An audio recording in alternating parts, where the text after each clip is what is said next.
On the back end of a back-to-back, the Devils fell to the Hurricanes 5-2 in Raleigh. But this game was met with some controversy, particularly with the ejection of Timo Meier in the third period. We have a lot to discuss in today's episode of Locked On Devils. Buckle up, everybody. You're Locked On Devils, your daily podcast on the New Jersey Devils, part of the Locked On Podcast Network, your team every day. Hi, this is Bryce Salvador, and you're Locked On Devils with Trey Matthews. Scores!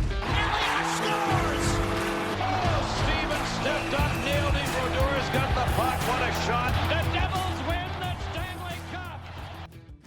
Alrighty now, what is up, New Jersey? Welcome back to Locked On Devils podcast here at the Locked On Network. I'm your host, college hockey play announcer, Devils Driver Pucks Pitchforks, and also part-time credential media member, Trey Matthews. The New Jersey Devils lost their latest matchup to the Carolina Hurricanes by a score of 5-2, but this game made headlines for all the wrong reasons. This is going to be an unorthodox post-game recap episode because there's a lot to dissect, and I've been seeing the feedback on social media from the Devils discourse and also the Hurricanes discourse. I think it's safe to say both sides aren't too happy. What am I referring to? Well, Timo Meier got ejected in this game, but it was a controversial decision. So in the first segment, I will talk about the events that led up to it, what happened with that particular play with him and Martin Necas, and I will stick to the facts before I give a final verdict. Then in the second segment, we will hear from Jake Allen, who has dropped 4 games in a row, Brenden, Dillon, Paul Cotter, and head coach Sheldon Keefe, because a lot of people had a lot to say in regards to Timo Meier's ejection. So I guess we could call this Negate, something like that. And then I will share my overall thoughts of the matchup, because this was the fourth and final time that the Devils will see the Hurricanes, unless they see them in the playoffs, but that's ways away, and obviously certain circumstances would have to fall into place. And then in the third and final segment, I really don't want to, but I will compare the stats and give the Devils a letter grade. All right, before we talk about the negative, let's talk about some positives. Brett Pesce, he made his return to Carolina. They played a video tribute for him. He seemed to get a good response from the crowd. He seemed rather happy. Paul Cotter, for the first time since November 12th, netted himself a goal. That put the Devils up 1-0, and that is also Cotter's 8th goal this season. He has already surpassed his goal total from last year. He scored 7 goals with Vegas last season. Andre Palat also got himself a goal, so he now has 8 points in his last 9 games. We also got a Ty Smith sighting for the first time since the 2022-2023 season. So we're talking about over a year since the last time Smith suited up in an NHL game. Shane Gostisbehere was not in the lineup for the Hurricanes, so they brought up Smith from the Chicago Wolves. As we all know, Ty Smith, former Devils defenseman, former roommate of Jack Hughes. Those guys were buddy-buddies, but Ty Smith was utilized in the John Marino trade a couple years ago, worked out for the Devils. Now John Marino's with Utah, and Ty Smith was in the AHL for the longest. Nice to see him get back into the league. And even if it is for a game, at least he got some action, especially against his former club.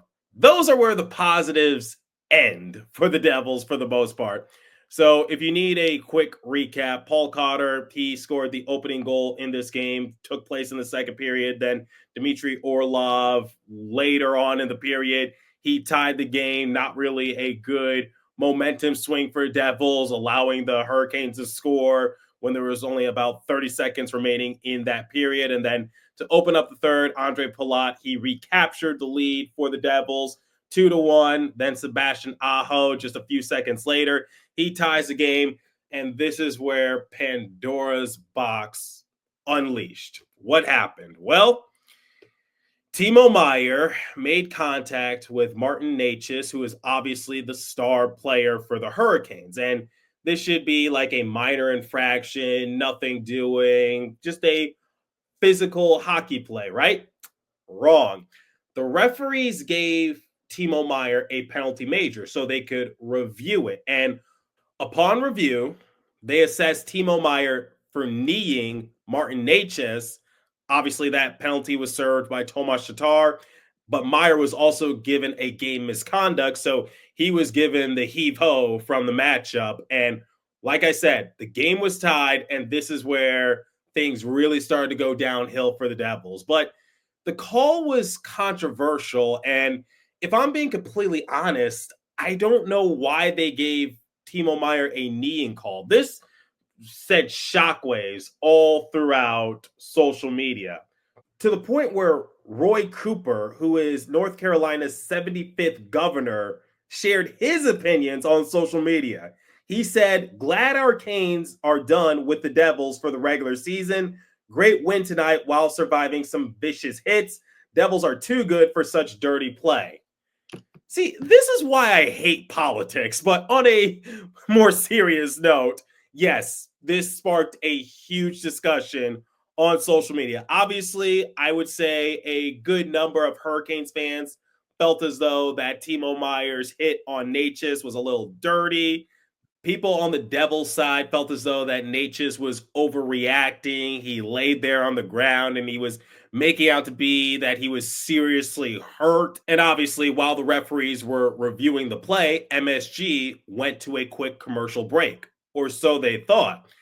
Bill Spaulding, Ken Danico, and Bryce Salvador, they were caught on the hot mics, and they were also confused as to why the referees were reviewing it for kneeing, because it's just like Timo Meier led with his shoulder. So once again, I am sticking to the facts, and courtesy of Greg Wyshynski of ESPN, he put this out there and he said, Rule 50.1, kneeing is the act of a player leading with his knee and in some cases extending his leg outwards to make contact with his opponent.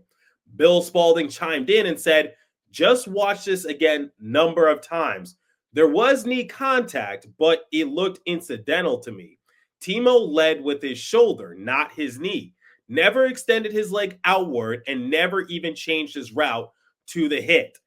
And just so Hurricanes fans know that I'm keeping everyone honest, I listened back to the Hurricanes broadcast, and the Carolina Hurricanes' own broadcast team was even saying that shouldn't have been a kneeing call and that the referees got it wrong.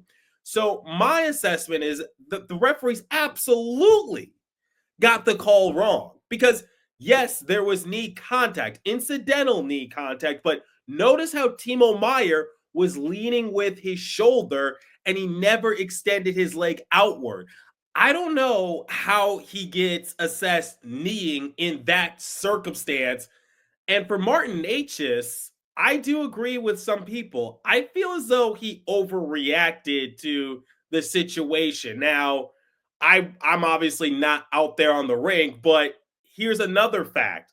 Martin Necas never missed a shift after the collision he had with Timo Meier. So he wasn't as hurt as he was making it out to be, respectfully. So my final verdict is that the referees absolutely got it wrong, and the NHL needs to do an investigation, in my opinion, because that was complete BS. So there are the facts for you. I described the play, I described the rule, and I also shared the opinions of both sides, from the Devils broadcast team and the Hurricanes broadcast team. So wherever side you are on, this is just my personal opinion. Timo Meier should not have been ejected in this game. And I'm sure it did change the momentum a little bit for the Devils, because once again, this happened relatively early in the third period. It's a tie game. Obviously, when the Devils duke it out with the Hurricanes, it's always a hard-fought battle. The Hurricanes always know how to get underneath the skin of the Devils players. We saw it with Dmitry Orlov and Eric Haula, which, by the way, I hope Eric Haula and some other players remember that the next time they have to play the Hurricanes. Obviously, not going to happen the rest of the regular season, but if the Devils play the Hurricanes come playoff time, I know Orlov and Haula have their respective issues, and there's two sides to the same story, but just seeing the video of Orlov pouncing on Haula, yeah, I can understand why some frustrations boiled over. But anyway, that's my official assessment. That was the biggest talking point in the game. But hey, it's a rivalry matchup, and spirit of competition brings out the best of you. And this was just a very disappointing game for the Devils by and large. All right. We're going to talk about the game in general and also hear from some Devils personnel. But before we continue, let me tell you guys about FanDuel. The NFL playoffs are almost here, but it's not too late to get in on the regular season action with FanDuel, America's #1 sportsbook. Because right now, new customers can finish the season strong with $250 in bonus bets if your first $5 bet wins. FanDuel has so many ways for you to pick up a W. I love betting on which players will score a touchdown and how many points each team will score. It's thrilling, it's exhilarating, and I highly recommend it. Just visit FanDuel.com to join today. That's FanDuel.com for your chance at $250 in bonus bets. Make every moment more with FanDuel, an official sportsbook partner of the NFL. Please remember to always gamble responsibly. Okay. I shared my thoughts on the Timo Meier situation, the officiating situation, just this whole rivalry in general in the previous segment, but let's hear from some Devils personnel. Here's what Jake Allen had to say to Amanda Stein postgame. Jake, obviously that third period, a lot of tension there between, what do you sort of make about obviously you're in a different position there, but what transpired in front of you? Yeah, it felt like a playoff game out there. I think we, it's a good battle test for us. Obviously, they're a good team, especially in this building. But it's going to be a bunch of those games coming down the stretch here, almost the second half of the year, where that's going to find ways to win. And I know we split against these guys at home and home here, but we were in a good spot going into the third, and it's just they sort of capitalized on their chances. So felt like a playoff game. I think we can learn some things from it. Brenden Dillon. It was a up and down period. We get the lead, and then we tied up, and then they scored the next shift.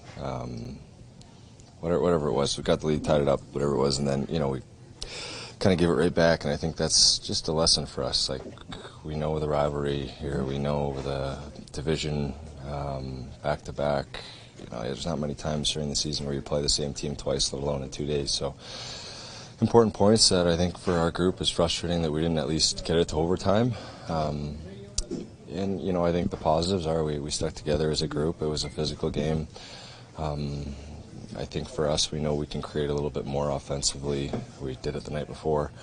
And again, we're not going to win every game, but we're going to have to just take the positives. And, we might not see these guys for another 4 or 5 months, but it's just frustrating to not get the win, that's for sure. Paul Cotter. Yeah, they're a good team. Playoff hockey, that type of game, and obviously they know we're a good team. We know they're a good team. We played them yesterday, so didn't go the way they wanted, and so we knew that they were going to come out with a little extra fire, and that's the way it goes sometimes. I think that there was an injury there that might have been blown out of proportion by the player, and our team didn't like it, so maybe a little extra physical, and they pushed back. So that happens, and they got a couple goals in a row that didn't help us, but ultimately those are the fun games. Those are the games that are physical. Everyone's into it, and I think that's most of the time a game that goes in our favor. And finally, head coach Sheldon Keefe. Well, Sheldon, it's a tough way to lose when, not that we want to draw the refs into a game, but it's 2-2. It's 7 minutes into the third period, and you have a call go against yourself, and then the player that it goes on, Necas, he comes right back out. Is a situation when you get a major like that, how do you compartmentalize that? It's a tough one, It's a tough one. Obviously, the refs, when they see it live, don't see anything there. They see it as clean, and they review it because of the guy laying on the ice after the fact, and guy laying on the ice plays 3.5 of the 5-minute major. So that's a tough one. It's a tough message, for the players, that if you take a big hit that, laying down on the ice has its benefits. But we got to find a way to get that killed. We've done a good job towards the end, but there's moments in the third period here that we just did not manage well at all, and that's how you lose games to good teams. Similar to what I said in the first segment, I think Sheldon Keefe really hit the nail on the head, which is, I think Necas being the star player, he was laying down on the rink a little longer than he had to, and the referees, I guess, were forced to look into it, but they got the call wrong. And I know that the Devils personnel was trying to be respectful in their answers. You don't want to say anything too controversial. You obviously don't want to end up on Barstool. They're trying to keep their composure because the Devils are still in a good position. This is not do or die. It's not life or death. And this is the last time that they're going to see the Hurricanes, barring a playoff matchup months down the road. But still, I know that the Devils were trying to be diplomatic in their answers and just trying to tiptoe around the question a little bit. But you can just see the frustrations, especially from Sheldon Keefe, because I think at one point he was yelling to the referees like, that is bleeping BS. I can't read lips, but I think he did say that at one point, and it was disappointing. But at the same time, the Devils didn't win this game, and the Hurricanes scored 3 unanswered goals after the Timo Meier incident, and I think that really did shift the momentum back into their favor because you never want to see like your star player go down. But like I said, Necas didn't miss a shift after he was down onto the ground. It just doesn't add up. The math isn't mathing, but when looking at the overall picture, the Devils have split the season series against the Hurricanes. They've won 2 and they've lost 2. Both wins came at home. Both losses came on the road in Raleigh, which I found quite interesting. But similar to what I said in the prior episode, the Hurricanes are a tough team. And the last few years, it really seems like the Hurricanes have the Devils' number. And it's nice that the Devils have some former Hurricanes personnel on the roster, like Eric Halla, Dougie Hamilton, Stefan Nason, Brett Pesce, because they provide a different perspective in the locker room. But like I said, it's a rivalry game, brings out the best in both sides. But for Jake Allen, he has now lost 4 straight games. And a lot of people said that Jake Allen just didn't have a good game. And I would agree to that. He got off to a really good start. But unfortunately, as the second period waned on, same with the third, he just got overworked. And Sheldon Keefe talked about it post-game as well, because I know I usually compare stats in the third and final segment, but just to give you a little bit of a preview, the Hurricanes finished with 41 shots compared to the Devils' 23. And in Jake Allen's defense, Markstrom went 2 or 3 straight games facing less than 20 shots. So of all the games for the Devils defense to allow more shots on their netminder, it just so happened that Jake Allen was between the pipes. He now has a record of 5-6-1. He has a 900 save percentage, a 2.89 goals against average. But there's nothing to be concerned about when it comes to Jake Allen. And Sheldon Keefe did say this in the prior game, which is it wasn't their best outing in that 4-2 win over the Hurricanes, but they got the job done. But if they were to repeat it, it would probably result in a loss. However, lessons have been learned. All right, I'm going to compare the stats and give the Devils a letter grade momentarily. But before we continue, let me tell you guys about GameTime. I've actually used GameTime before to purchase myself some MLB and NBA tickets. Creation makes it easier to save more on concerts, sports, comedy, theater, and more with GameTime picks, all in pricing. Toggling this feature shows the total upfront with no surprise fees at checkout. Seat views, get a good view from your seat in the app before you buy. The lowest price guaranteed, or GameTime will credit you 110% of the difference. GameTime ticket coverage. Your purchase is covered with the most flexible customer service policy in ticketing industry. Download the GameTime app, create an account, and use the code LOCKEDONNHL for $20 off your first purchase. Terms apply. Again, create an account and redeem code LOCKEDONNHL for $20 off. Download GameTime today. What time is it? It's game time, everybody. All right. Reluctantly, let's compare the stats, give the Devils a letter grade, and get out of here. Shots on goal differential 41-23 in favor of the Hurricanes. Power plays, Hurricanes were 1 for 4. Devils were 0 for 2. Hits 41 a pop between both teams. Giveaways 14-12 in favor of the Devils. Takeaways 4-3 in favor of the Devils. Block shots 13-11 in favor of the Devils. Time spent in the penalty box 21-8 in favor of the Devils.